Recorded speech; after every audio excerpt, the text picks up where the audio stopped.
was at the writing table in her bedroom. She turned her head and looked out of the window at the garden, in which she spent a lot of her time. The roses were blazing in the 2 long beds. Lillian Hamilton sat at the writing table and slowly, in a style that was not good, but colourful and evocative, penned the story of her married life in a thick school exercise book.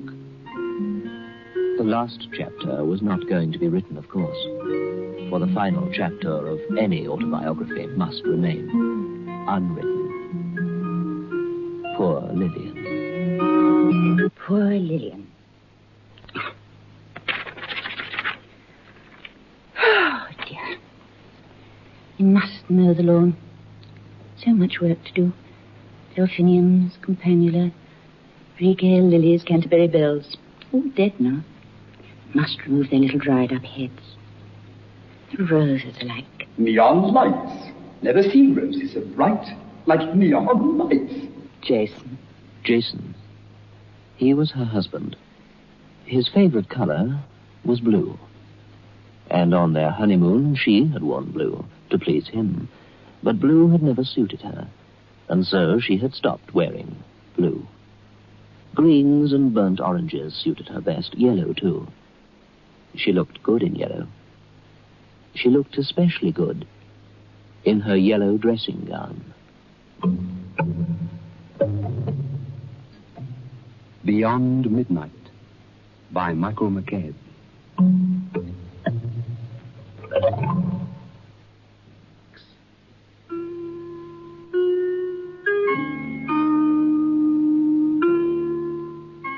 When a story is unfolded through the pages of a book, we can cheat if we wish. We can look at the last page, the last line. We can prepare ourselves for the shock, if there is one. When a story is heard, though, this is impossible. Not even Lillian Hamilton could look ahead to the last chapter.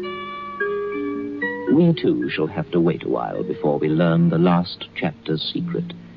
But it is permitted to glance at the pages which tell of the present and the immediate past. Blue was always his favourite colour. Blue, of course, is for Carola Haig Dunfield, his mistress. Blue sets off her beauty to perfection. I never thought I'd have a husband with a mistress. Strange. A husband with a mistress called Carola. A husband who buys a cottage in the country. For me. Very beautiful. There are roses galore. You know how you like roses.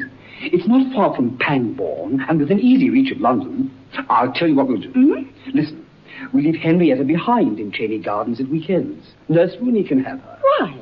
Why? Yes, why do we have to leave Henrietta behind? Darling, you need time off from the child. You need a change of scene as well. Nurse Rooney can take her own 2.5 days off during the week. She can have sole charge of Henrietta at weekends. You'll have a rest, and Henrietta will appreciate you all the more for not seeing you so often. Don't think me Victorian, but I'm all for children not seeing too much of their parents. Yes, and it's a lovely idea, having the cottage and that, and I'm sure it is lovely if you say so, but... That's that, Philip. At weekends, you'll be able to do your writing. You'll have complete peace and quiet. My darling, you should always wear green. Remember how you used to try to wear blue? It never suited you. Once upon a time, Carola was a friend of mine. I even introduced her to Jason. So long ago, it might have been part of another incarnation. In fact, it was only 4 years ago. And now, she's his mistress. He doesn't even think that I know. She knows, though. She knows how aware I am of the situation. But there'll never be any scenes. I shan't allow Jason ever to think that it gives me pain. That would only make him choose between us and give her great satisfaction. Carola. La.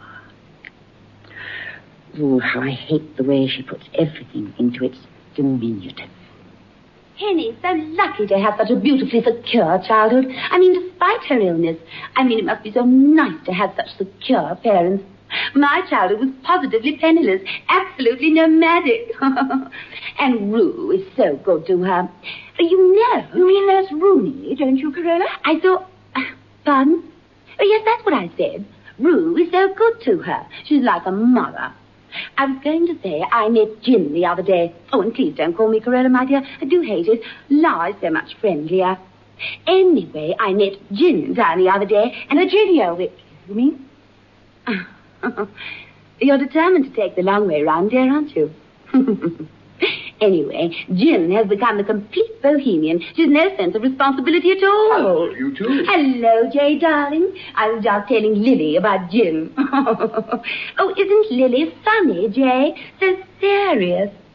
Anyway, would you believe it? Jim's working in that same dreadful little art gallery I was in, the one in Knightsbridge. Oh, you must remember, Jay. There are many women, I suppose, who would never understand why I don't confront Jason.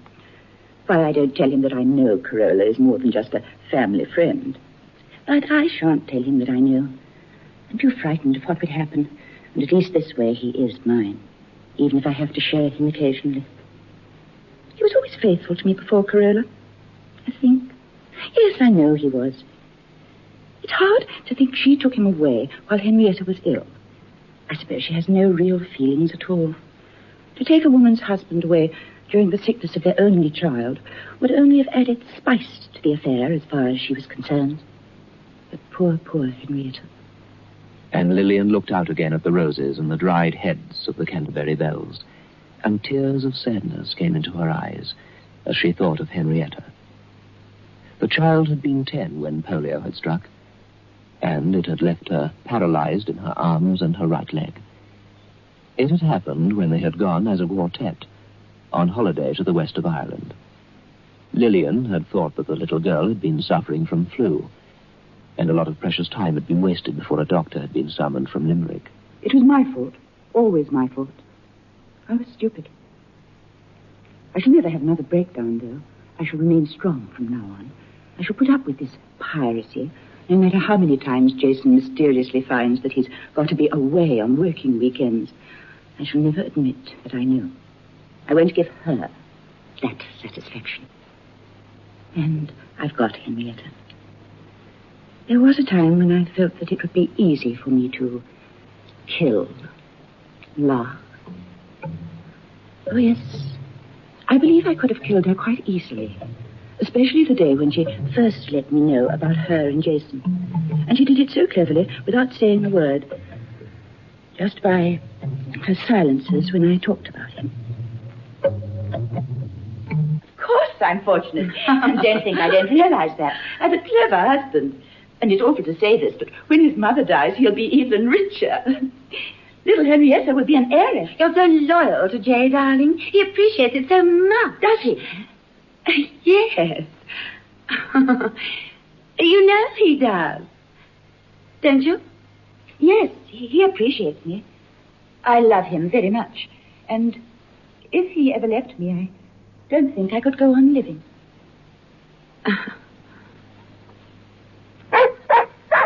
Cat! Oh, my cat, darling. Oh, Cat. Oh, you know, dear, I'm afraid Cat has become perfectly attached to me since your holiday in Yugoslavia. He lets me do anything with him. Don't you, Boo-Foos? Don't you, love? Oh, Cat, say hello to Lillian. I'm not your owner. You are a bad boy. Oh, Lillian, say walkies. Come on. Come on, boy, come on. Oh, Cat, there's a master. Go on, go to him. Oh, aren't dogs insulting? He didn't even say hello to you. Oh, darling, I'm sorry. I didn't mean to steal your doggy from you. They're fickle animals. Yes, they are. Aren't they? Poor Cass. He doesn't know he's only a dog. Perhaps Miss Haig Dunfield's mission in life is to steal things. Husbands, dogs. And Jason treats me well, really. Even when he invites her to Cheney Gardens, he still goes through the rigmarole of inviting another man so that the numbers are even. She's made up her mind to marry him, I know that. But she believes she's got all the time in the world. She reckons that if Jason can persuade me that his happiness lies in his freedom, I'll give him a divorce. But I know La far better than Jason knows her. In the drama of her life, she has reached the end of Act 1. Now, she wants a man of her own. She wants permanent security now. Oh, she's got to be attracted to him as well, of course, and after all, she ought to know by now what kind of man attracts her. Her experience must be vast. Only I can't write down any of this. Poor Jay thinks I'm writing short stories. 5 o'clock. Jason should be here by 7:30 at the latest. Cold supper, vichyssoise, salmon and strawberries and cream. Oh, please don't phone Jason and say you can't come till tomorrow. Oh, please don't. I've got everything ready. I couldn't bear it. I know, I'll go and tidy up the border. It's lovely in the garden at this time of day. And she began the usual hunt for her secateurs. They weren't in the garden shed, and so she came back into the house and began pulling out drawers and opening cupboards. She discovered several bills that needed her attention, but no secateurs. Electricity, water rates, garage. And then she found the crystal ball.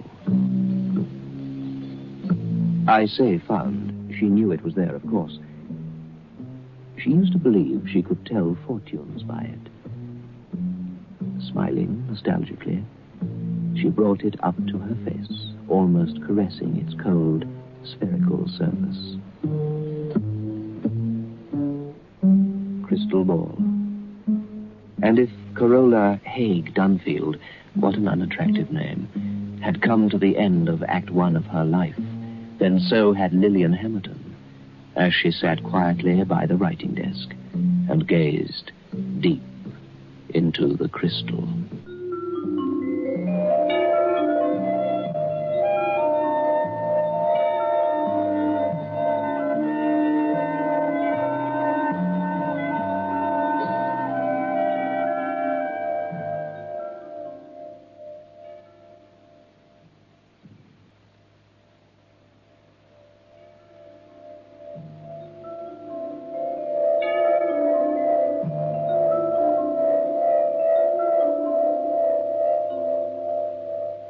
It lay amidst a cluster of bulb catalogues from De Jager and the bills. It lay hard and cold and forgotten.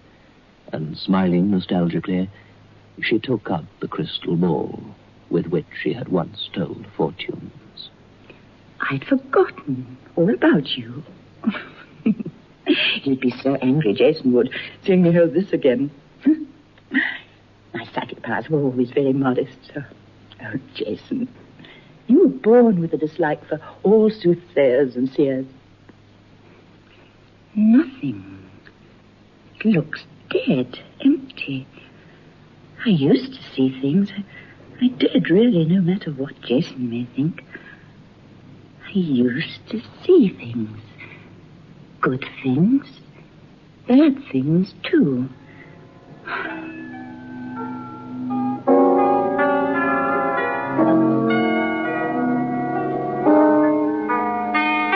The minutes went by, and while she concentrated, the interior of the globe clouded, and then gradually cleared, like morning mist dissolving under the onset of the sun. She was peering into a room, papered in stripes of lime and lemon. A bed was pushed up against a wall. It's the ground floor room in Cheney Gardens. That's Henrietta lying on the bed. I can see her in the crystal. Oh, if only I could show you, Jason. You'd have to believe you'd... Oh, someone's come into the room. And clearly, in the crystal, Lillian saw a door open and a figure enter the room. The figure was a woman, and the woman was wearing a yellow dressing gown. When was this? I only bought that dressing gown yesterday. I bought it at Harrods. This is the future. Hasn't happened yet. It isn't new anymore. It's faded with washing. It's old now, the dressing gown. She is asleep. Henrietta's asleep, there's her. What am I doing?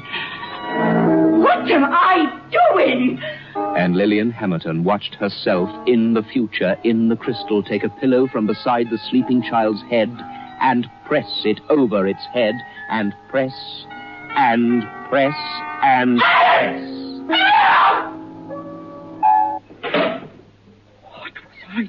doing. I was smothering her.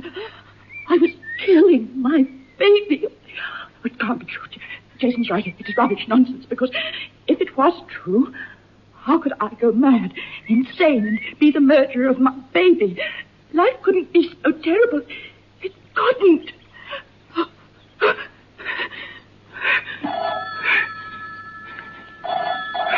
Oh, Jason. Must be Jason. It's you, Jason, isn't it? Jason. Lillian? Yes? You took so long to answer, I thought you must be out. Look, I can't get down tonight. In fact, I doubt very much whether I can manage tomorrow either. I'll be with you for lunch on Sunday, and we can drive back together after tea. I'll come by train. I've a date with a fellow from Barringer's in New York. He'd been here today, but he couldn't make it. Got tied up in Paris. You know what these tycoons are like. Only time he'll be able to give me is tomorrow evening. Sorry to change plans at the last moment. There it is. It might lead to a big deal, you see. Look after yourself. Lily. Yes, Jason, I quite understand. Is anything wrong? No, Jason, nothing. I'm just disappointed. Well, goodbye, old girl. Goodbye.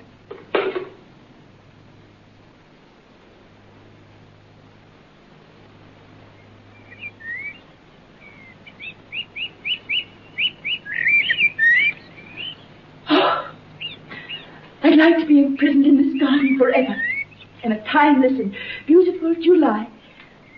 I'd be safe then. I'd never have to see another human being. Never. Not Nurse Rooney, not Jason, not Henrietta, and especially not La. Oh, for the first time, the very first time now, I think I hate her. It's only 90 minutes away. He could come here even though he's got a business dinner. He could still come here. He's free tonight and most of tomorrow. So, I'm sure, Miss La. Jason, I need you. I need to tell you what I see. You've got to help me. You've got to help me not to kill my little girl. We'll get back to Jenny Gardens before Sunday. He might stop off to say goodnight to Henrietta. He might even read to her for a little while. Maybe he was at the flat when he telephoned. Maybe she was there, too. Oh, Jason, I'm going to be a murderess. Canterbury bells are all dead. I'm going to go mad. I'm going to kill the one little tiny thing I love most in the world. Oh, one of us has to die. It must be me. It must be me.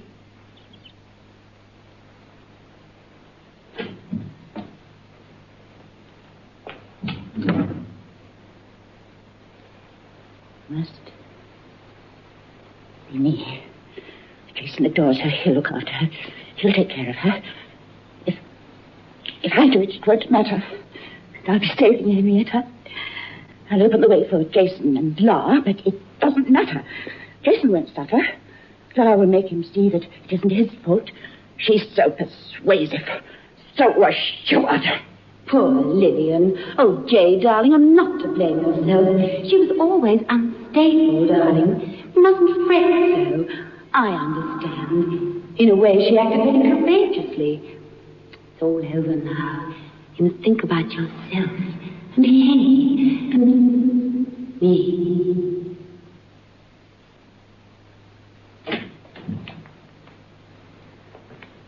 No note of farewell. No explanations. I'll lock the door. When Mrs. Roberts comes in the morning, she won't be shocked. She'll know something's wrong and won't be too upset. She'll give her help, and it won't be hard to die. And she went and got a bottle of whiskey from the cupboard, and a little box of white pills, and climbed the stairs to her bedroom, passing on her way the theatrical prints, the Victoriana she and Jason had discovered on a barrow in the Portobello Road, when they were putting the finishing touches to the cottage together.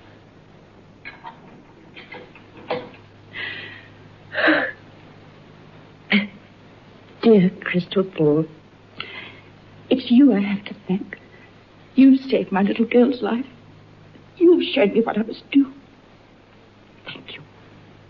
In a recess of the bureau, above the line of drawers, there was a photograph of herself and Jason, taken on their wedding day. How young I was. Jason. Jason, so handsome. Funny little pages. Funny little bridesmaids. That one's got no front teeth. Mark Thornton and Jenny Fenley. I can't remember the names of the others. Can't remember.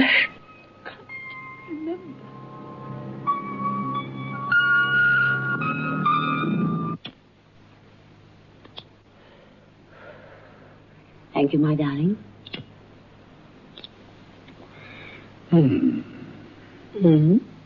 Just... Happy. Of course. Can I have another one of those, please, Jay? Certainly. They're quite free and they come in all sizes. Not like that. Promise.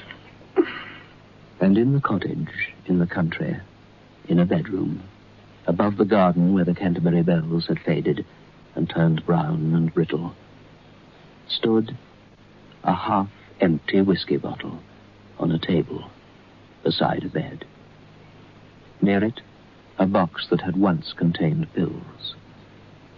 On the floor lay a strange crystal ball. On the bed lay a woman, a once beautiful woman, even now very attractive. Her hair was auburn, and her eyes were brown. Where's the crystal? Where is it? Oh, there it is. Put you down there. And cupping her hands around the smooth glass sides of the crystal, she gazed into its depths. It was difficult to concentrate. She wanted so much to sleep. Sleep. A fast, hard 90 minutes drive away, Jason Hamilton sat with... Oh, Jay, you are an oaf. What did you do then? Jay, where are you going? Oh, I must go and see Henrietta. Don't leave me. I must just read her a story, darling, and then... Well, what's the matter? Matter? You look cross. Must you read her a story tonight? Oh, I promise. Sometimes I believe you care more for her than you do for me. She's my daughter. My poor little crippled child. Ah, yes. Well, we all know who's to blame for that. That's enough. That's dead and gone. In the past. I love you. I can give you more than anyone else in the world. I know. So, never forget that. I won't. Just 5 minutes. A short story, La. Just a little one.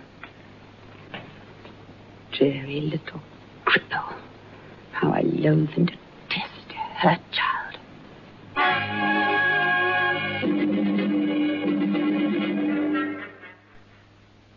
Dear little Henrietta, I can see you, my sweetheart. My poor, poor darling. But this time she forced herself to watch for longer, and the scene in the crystal ball continued. Lillian sat, horror-stricken, as she watched herself rise from smothering her child and throw the pillow aside. She forced herself to accept the role of spectator, to be present at the culmination of a murder which now would never occur. She saw the yellow dressing gown, old, frayed. She saw the mane of hair cascading down across the shoulders of the gown. She saw the hair tossed aside. But the hair was black.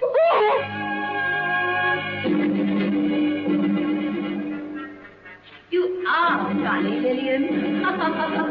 Why must you always get things wrong? You're so utterly pathetic. I can almost feel sorry for you. Through waves of infinite fatigue, Lillian saw the woman in the picture, in the crystal, rise from the bed. The scene in the crystal had a flawless clarity, and she was helpless to withdraw her gaze.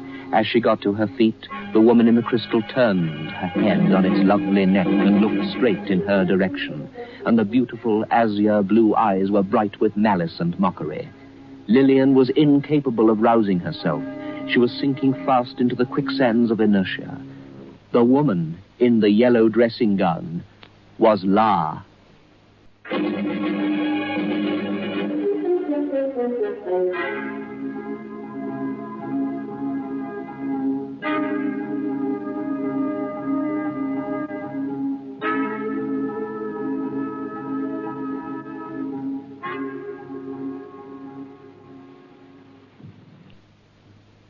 Beyond Midnight is presented every Friday night at 9:30.